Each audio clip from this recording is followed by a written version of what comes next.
আসলে ফুটবল অত ফলো করি না, ওয়ার্ল্ড কাপের সময় ফলো করি।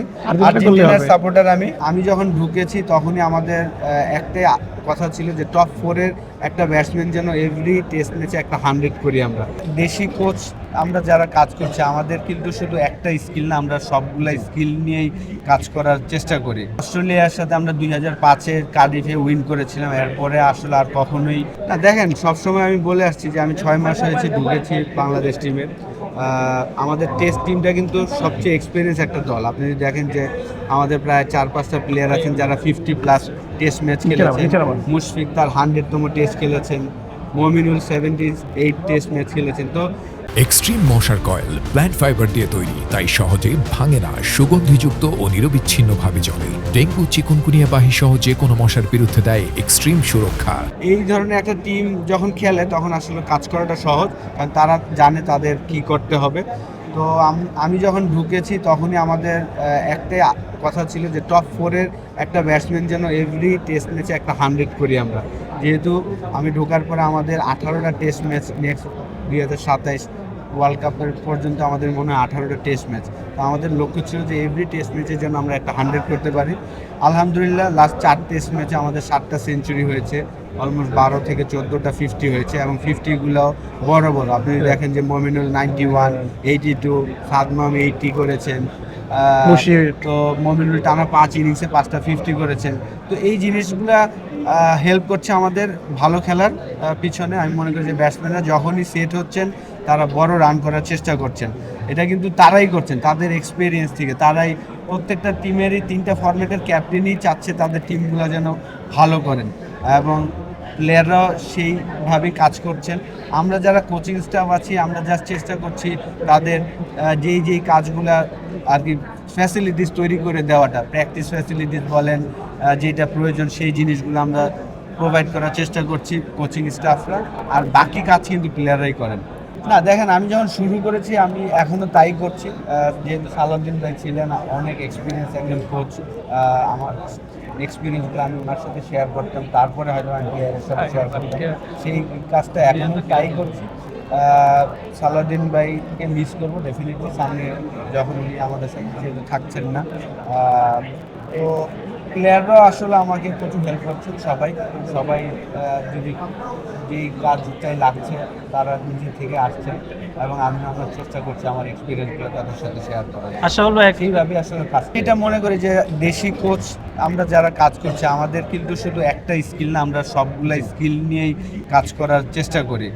যেহেতু এটা আমাদের টিম, বাংলাদেশটা আমাদের, তো আমরা চেষ্টা করি।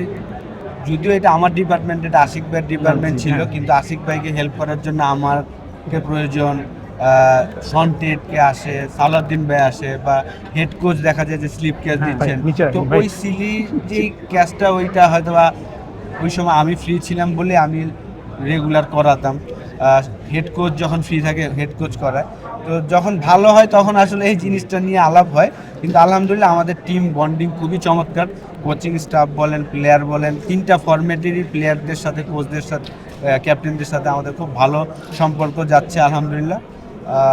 টিম গেম আমি বলবো যে যেই কাজগুলোই হচ্ছে পুরো টিম সবাই মিলে করছে।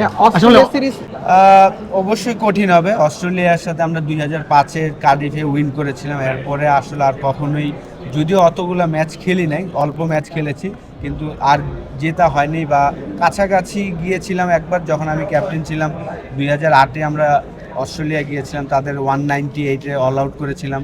ওই ম্যাচটা তামিম 50 করেছিল, সাকিবও ভালো করছিল, কিন্তু জিততে পারিনি। ওই একটা ম্যাচই মনে আমরা খুব ক্লোজ গিয়েছিলাম যে আমাদের জেতার মতন। তো এইবার অবশ্যই আমাদের জন্য আমি আশা করব যে যেহেতু আমাদের হোম কন্ডিশনে আসছে, তারা আসার আগে যদিও তারা ভালো একটা প্র্যাকটিস নিয়ে আসছে, পাকিস্তানের 3টা ম্যাচ খেলে তারপরে আসবে। আমরা যেভাবে লাস্ট 3টা সিরিজ খেলছি, আমি বিশ্বাস করি যে আমাদের প্লেয়াররা যদি তাদের বেস্ট ক্রিকেট খেলে, 3টা ডিপার্টমেন্টই ভালো করে, অস্ট্রেলিয়ার সাথে ম্যাচ বাই ম্যাচ চিন্তা করে আমরা সিরিজ জিততে পারবো। যেহেতু আমি আসলে ফুটবল অত ফলো করি না, ওয়ার্ল্ড কাপের সময় ফলো করি। আর্জেন্টিনার সাপোর্টার আমি। খেলা বোঝার পরে আসলে লাস্ট ইয়ারই আসলে লাস্ট ওয়ার্ল্ড কাপে আমরা চ্যাম্পিয়ন হয়েছি, তার আগে তো খালি হতাশ। তো আশা করবো যে এবারও তারা ভালো করবেন, দুইটা দল অবশ্যই আমি চাবো হয়তো আর্জেন্টিনা ব্রাজিল হলে ভালো হয়। আচ্ছা আশাফুল ভাই, ওরা তো ফাইনালে উঠতে পারছে না। আশাফুল ভাই এবার কি একটু জার্মানি ভাই কি করবে? দুঃখ। কঠিন, আর্জেন্টিনাকে একটা ধাক্কা দেয়। অবশ্যই কঠিন প্রতিপক্ষ হবে। যারাই আসবেন ফাইনালে গেল ভাই, তাহলে তো ফাইনালটা তো দেখতে পারবেন। আশাফুল ভাই এবার কি মানে আর্জেন্টিনা ফ্যান, যেহেতু আপনি আর্জেন্টিনা ফ্যানরা সবসময় 36 বছর কাপ না পাওয়ার পর মানে অনেক কঠিনভাবে খেলা দেখেছে, এবার কি একটু রিল্যাক্সে দেখবেন নাকি একদম? ভাই, আমি আসলে ফুটবলের অত ফ্যান না, বুঝছেন। আমি ক্রিকেট যদি বলেন যে সারা রাত দেখবো। ফুটবল যদিও আমি আর কি আর্জেন্টিনার লাস্ট ফাইনালটা একাই দেখেছিলাম বাসায়, তো আল্লাহর রহমত ছিল বলেই আসলে চ্যাম্পিয়ন হতে পারে। ভাই শেষ প্রশ্ন, অস্ট্রেলিয়ার সাথে জিতলে আমাদের দেশের ক্রিকেটটা তো অনেক এগিয়ে যাবে আরো বেশি করে বিশ্বমঞ্চে, এটা প্রত্যাশাটা করেন কিনা যে ওডিআই সিরিজটা অন্তত বা মিরপুরে জেতার একটা সম্ভাবনা আমাদের আছে? অবশ্যই আমরা যদি আমাদের বেস্ট ক্রিকেট খেলি অবশ্যই আমাদের জেতার সম্ভব আছে। Thank you.